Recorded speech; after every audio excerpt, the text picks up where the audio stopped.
Berikutnya silakan untuk Umu Faras ya. Umu Faras untuk bertanya langsung. Silakan Umu Faras. Bismillah.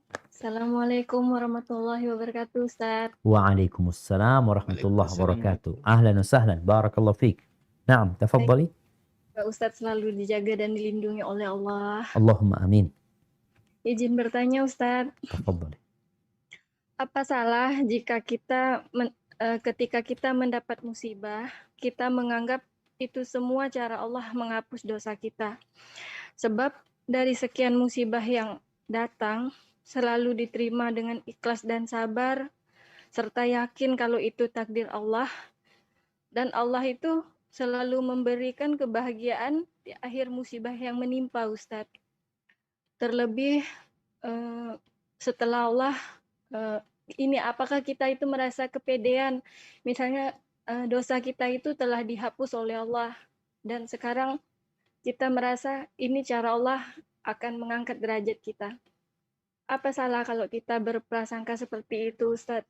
Sebab tadi kan Ustadz mengatakan kalau kita ini benar-benar cara Allah, tidak ya, takutnya itu was-was setan gitu, Ustadz. Nah.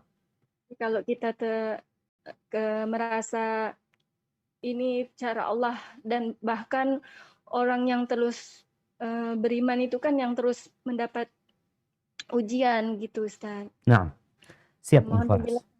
Jazakallah wa khairan. Masya Allah, barakallahu fiik. Iya, ahibati fillah.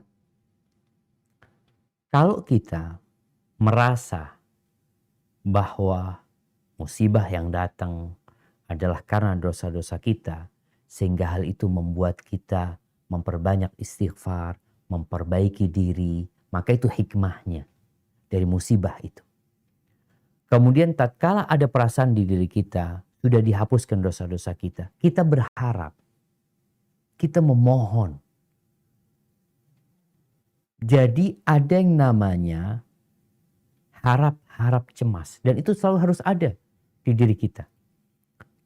Ketika Allah Azza wa Jalla menyebutkan walladzina yu'tuna ma ataw wa qulubuhum wajilatun annahum ila rabbihim raji'un.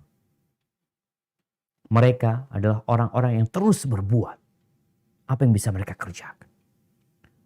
Aisyah bertanya, ya Rasulullah, itu orang yang berbuat kemudian takut.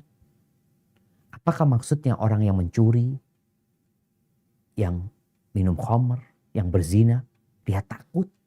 Kata Nabi SAW, la ibnatus siddiq. Bukan.